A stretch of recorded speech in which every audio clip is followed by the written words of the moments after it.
What do you mean you've canceled the reservation? My grip on the phone tightened as I moved away from my work desk, seeking a quiet nook in the hallway.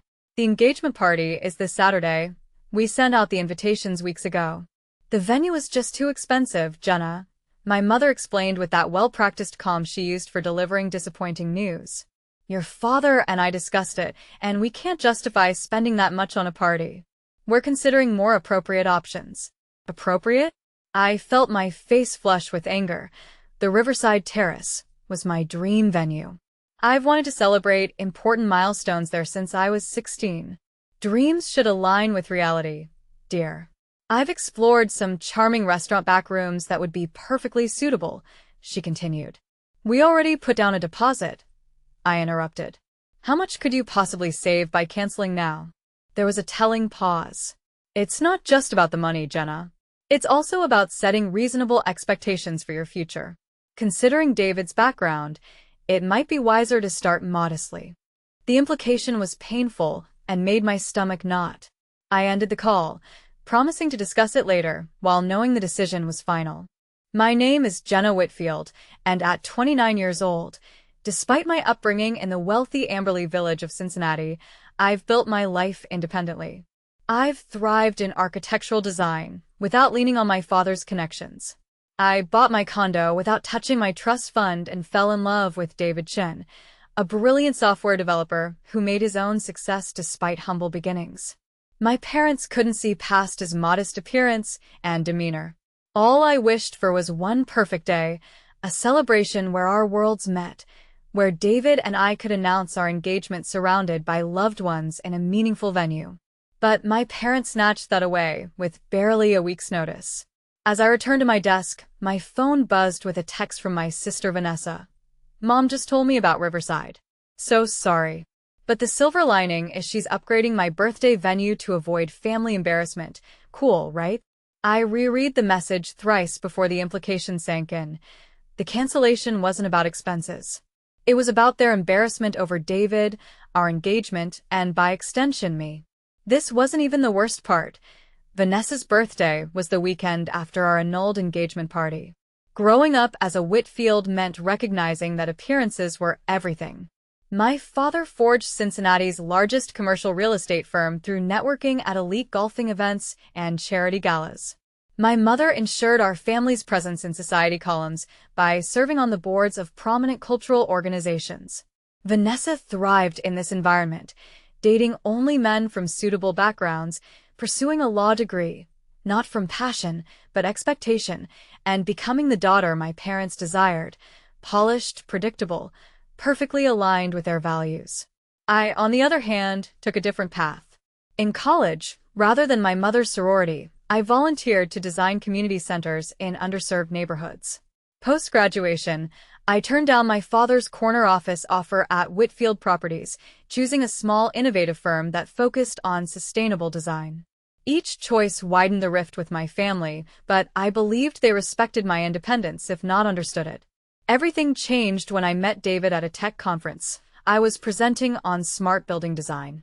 David, in his plain button-down shirt and worn jeans, posed insightful questions about technology integration and architecture.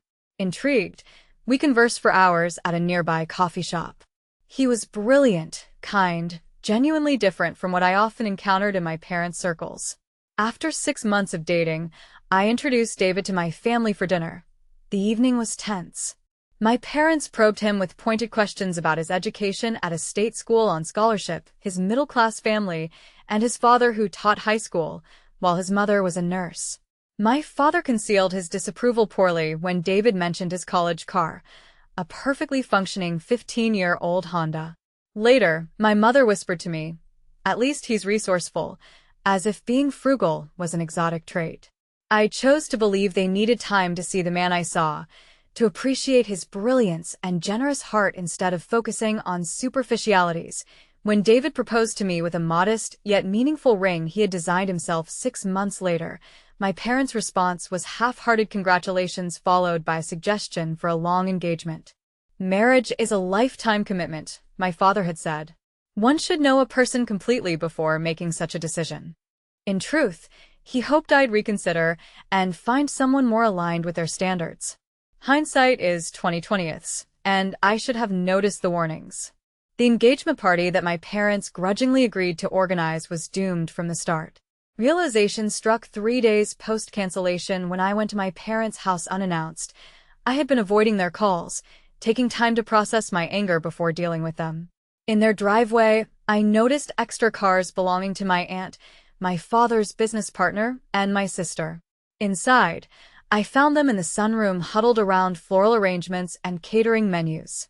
My mother was animatedly discussing table arrangements. "The Riverside Terrace has such beautiful natural light," she was saying. "We could position the head table here, overlooking the river." My voice cut through their chatter. "What is this?" Startled, 5 heads turned towards me. My mother recovered first. "Jenna, we weren't expecting you. We're just sorting out some details for Vanessa's birthday party at the Riverside Terrace." An awkward silence loomed. My aunt suddenly became engrossed in her phone, and my father's business partner murmured something about taking a call as he slipped away. Vanessa, at least, blushed. "I told Mom it was too soon after your situation, but she insisted the venue was perfect and available," she explained.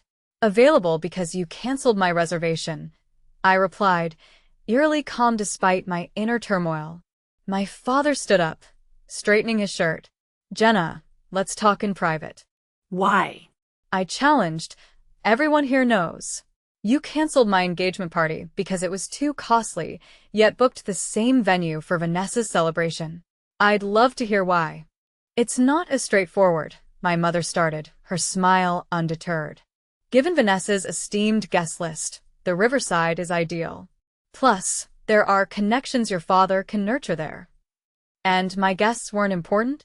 My celebration held no value?" I questioned. "That's not what your mother meant," my father interjected. "Jenna, we've tried to be patient during your phase. The job at the small firm, the modest apartment, and now David." My voice firmed. "What has David got to do with this?" My parents shared a familiar look that always preceded an uncomfortable truth. "He's just not right for someone with your background," my mother finally declared.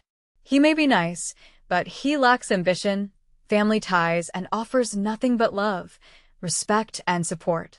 Attributes that truly matter," I argued. My father sighed.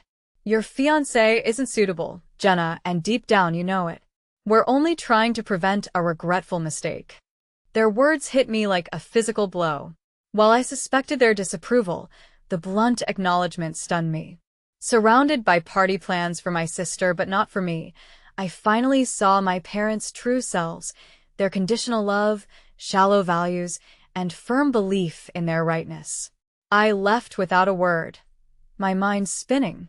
They had judged and dismissed the man I loved without genuine knowledge of him, and for the first time, I doubted if they truly knew me.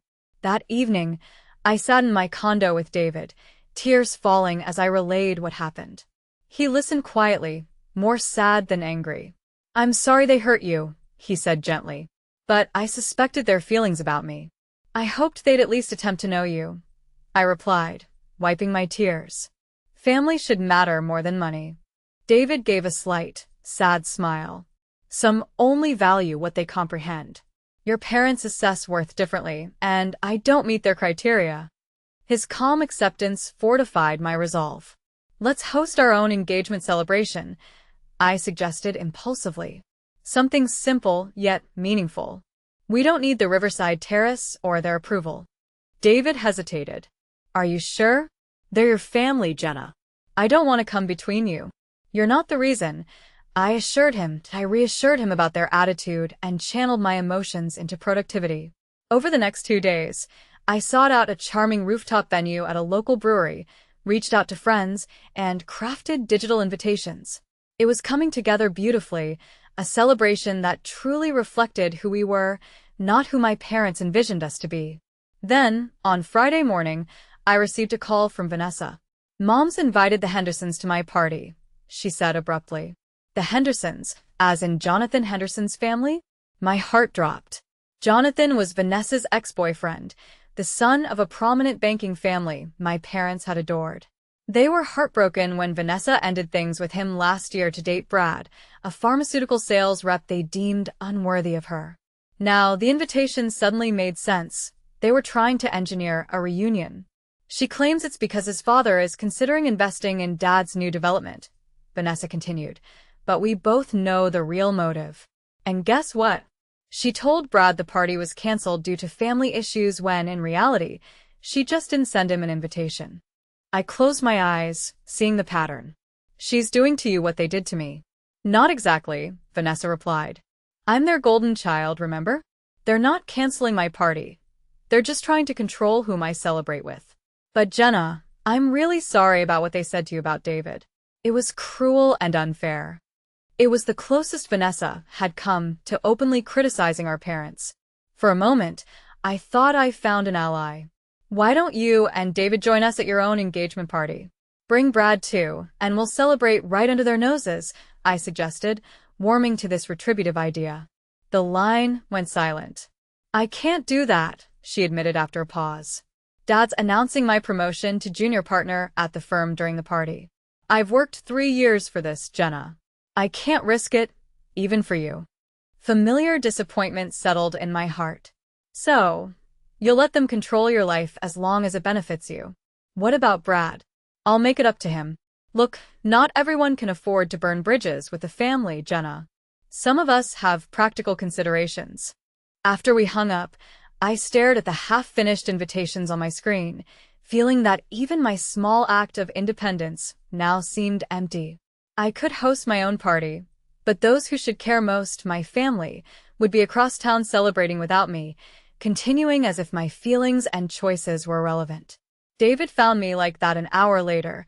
My engagement ring glistened in the light as I twisted it around my finger, wondering if I was fighting a losing battle.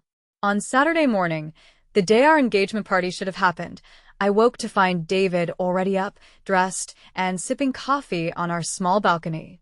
I was thinking, he said as I joined him, maybe we should go to Vanessa's party. I nearly choked on my coffee sip. What? Why would we put ourselves through that? Because hosting our own party feels like admitting defeat, he said thoughtfully. But showing up, being ourselves, and not letting them control our actions, that's standing firm. They'll be horrible to you, I warned. They'll make snide comments and treat you like you're invisible. David shrugged. They already think I'm not good enough. What's the worst that could happen? By the time we arrived at the Riverside Terrace that evening, anxiety had crept in, so much so that my hands were shaking. The venue was stunning, floor-to-ceiling windows overlooking the Ohio River, crystal chandeliers casting a warm glow on elegant table settings, flower arrangements likely costing more than my monthly rent. My mother saw us first, her practiced smile wavering for just a moment before she composed herself and approached. Jenna, what a surprise. And David, she lowered her voice. Darling, this is a private family event. We didn't send you an invitation. I know, I replied, matching her hush, but with steely resolve. You've made it clear where I stand. But Vanessa is still my sister, and I'm here to support her. My mother's smile tightened. Of course. How mature of you. Just please, try not to make this evening about your situation. Tonight is about celebrating Vanessa. As she drifted off to greet others, David squeezed my hand. You okay? I will be, I promised, though my confidence was wavering.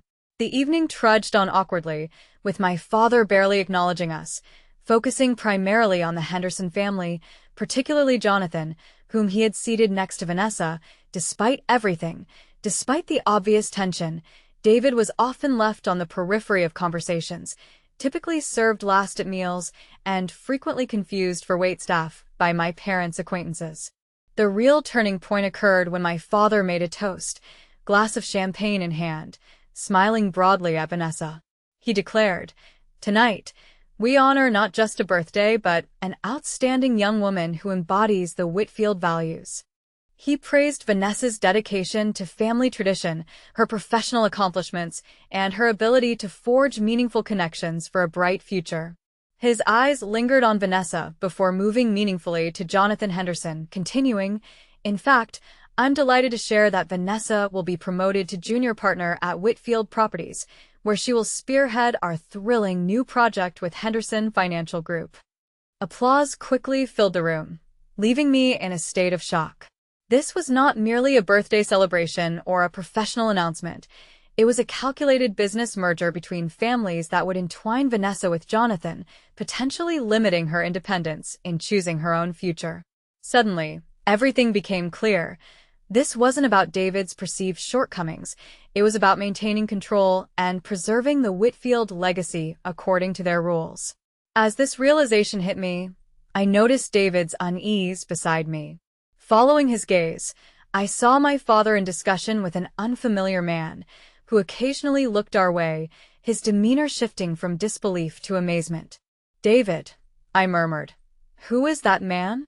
"Robert Maxwell," he answered tensely, "CEO of Pinnacle Tech." Before I could inquire why the CEO of a leading tech company would take interest in us, David was already getting up, saying, "We need to leave now." As we made our exit, I caught a final glimpse of Robert Maxwell gesturing urgently to my father, signaling an abrupt shift in circumstances I hadn't fully comprehended. "Will you explain what's going on?" I asked during the drive home, noticing the tension in David's expression illuminated by the dashboard lights. He exhaled, his shoulders loosening a bit. "Remember that project I've been working on for the past 3 years? The one I couldn't share much about? The healthcare predictive analysis algorithm." I had always respected the confidentiality surrounding his work, assuming it was the norm for startups. David gave a wry smile, saying, "It's completed, Jenna. The development, the testing, all of it. I've been negotiating an acquisition for a month." I blinked, absorbing this revelation. That's incredible. But what does it have to do with today? Robert Maxwell's company is acquiring my software. The deal finalizes on Monday morning. The significance began to dawn on me. Is it significant? David let out a humorless laugh. Pinnacle Tech doesn't engage in minor acquisitions. Before I could probe further, a flood of notifications burst onto my phone. 3 missed calls from my father, 2 from my mother, and a text from Vanessa asking, "What did your fiancé do?" "Dad and Maxwell are losing it." I showed David the text. "Mind filling me in on the details?" When we arrived home, David brought out his laptop, pulling up a press release scheduled for Monday morning. My eyes widened as I read, "Pinnacle Tech acquires BioPredict for $175 million. $175 million? I gasped, looking up from the screen. "David, this changes everything." He nodded in affirmation. "That's why I've been so preoccupied, the negotiations, legal reviews, and planning." He took my hands, speaking earnestly. "I wanted to tell you, but the confidentiality agreements held until the deal closed." My mind raced to piece everything together. "So Robert Maxwell recognized you tonight, which is why he spoke to my father." "Apparently," David acknowledged, running a hand through his hair. "I suppose he presumed your father already knew who I was." Just then my phone rang again. My father was calling. I hesitated, then answered using speakerphone. "Jenna," he began, his tone surprisingly deferential. "Is David there? I'd really appreciate discussing a potential opportunity with him." "It's almost midnight, Dad," I replied coolly. "What opportunity requires such urgency?" A brief pause followed before he explained. "Robert Maxwell mentioned David's company has developed impressive healthcare technology. Whitfield Properties is branching into the medical office arena, and we'd be keen on discussing collaborative possibilities." His audacity was striking. Just hours earlier, he couldn't be bothered to acknowledge David. Now, with a business prospect on the line, he was eager to connect. "Actually," I said, formulating a plan, "we'd be interested in exploring this further. How about brunch tomorrow at 11 a.m. at the Riverside Terrace?" My father agreed promptly, promising to handle the arrangements immediately. After hanging up, David regarded me with a questioning look. "Are you absolutely certain?" Terrace asked, my resolve intensifying. "Yes," I affirmed. "If they wish to discuss business with you, it should be where our engagement party was meant to be, facing the real you, not their misconceptions." David gave a smile marked by caution. Jenna, I never wanted our relationship to be influenced by my wealth or work. That's why I maintain a simple lifestyle with an old car and modest attire. I hope to be appreciated for my ideas, not my bank balance. And I do appreciate you for that, I reassured him. But tomorrow isn't about money. It's about showcasing to my parents the results of judging by appearances and reclaiming our dignity on our terms. As we made ourselves ready for bed, a text from my father popped up on my phone. Brunch confirmed, Riverside Terrace, private room. Looking forward to discussing this exciting opportunity with David. The stage was set for our brand of justice. In daylight, the Riverside Terrace appeared different, less imposing, more open. Sunlight poured through the windows, forming long beams across the polished flooring. There would be no hiding in shadows today. First to arrive were my parents, dressed in their Sunday finery, their expressions carefully composed as welcoming. Vanessa joined out of curiosity, seemingly putting aside her embarrassment, bringing Brad as a small act of defiance that I quietly appreciated. David and I made our entrance last. His attire was deliberately chosen, the same simple button-down shirt and jeans from when we first met. I opted for a professional yet modest look, embodying architect Jenna, not Whitfield Aries Jenna. David, Jenna, wonderful to see you again, my father boomed, extending his hand with newfound eagerness. Robert Maxwell holds your work in high regard, very highly indeed. Thank you for setting this up, David replied courteously, maintaining an unchanged demeanor despite my parents' stature. Once seated, with mimosas and coffee served, my father dived into a clearly rehearsed monologue about exciting synergies and opportunities. My mother periodically emphasized points by touching David's arm, the very same David she hadn't deemed worthy of acknowledgement just a week prior. When he finally paused for air, I calmly placed a folder on the table. With David's consent, it contained a copy of the acquisition documents he previously showed me. Before we proceed, I stated, clarity is needed for what we're actually discussing. I slid the folder towards my parents. David isn't merely developing healthcare technology. He founded BioPredict, which Pinnacle Tech is acquiring tomorrow for $175 million. As my father paled, glancing through the document, my mother's smile froze, her gaze flicking between David and the paperwork. I continued, that Whitfield Properties approached Pinnacle last year regarding a partnership on your medical campus but was turned down. Isn't that true, Dad? Silence settled heavily. Never before had my father seemed so strained. I didn't realize the magnitude of David's involvement, he confessed. This is truly astounding. My mother, recovering swifter, remarked, David, you ought to have informed us. We always thought, she broke off, understanding the futility of completing that thought. Thought what? I pressed. He wasn't sufficient because he drives an old Honda? Because he doesn't flaunt his wealth or connections. Vanessa's eyes were fixed on David, shocked. Wait, BioPredict? Brad applied there last year. They're exceptionally selective. Brad gave a nod, appearing sheepish. I didn't advance past the second interview. There were too many qualified applicants. David recruits based on talent and character. I explained, not pedigree or connections. A novel idea, isn't it? As the reality sank in, the engagement they'd tried to sabotage, the celebrations they'd canceled, all based on worthless assumptions, the situation's enormity enveloped them. Clearly we've misjudged, my father acknowledged with forced composure. Perhaps a fresh start is necessary, a proper engagement party at the Riverside with no expense spared. I glanced at David, who offered a subtle nod of endorsement. It's unnecessary, I declared. Our celebration is next Saturday at Mill Creek Brewery's rooftop. Simple, meaningful, with our real supporters. Rising, I continued, I didn't seek apologies or to alter your values. I came so you'd understand what your judgments cost you. Not just a successful son-in-law, but a daughter who needed views beyond your narrow definitions of value. With David's hand in mine, we exited the Riverside Terrace for the last time, leaving my parents to reflect on the true price of their superficial standards.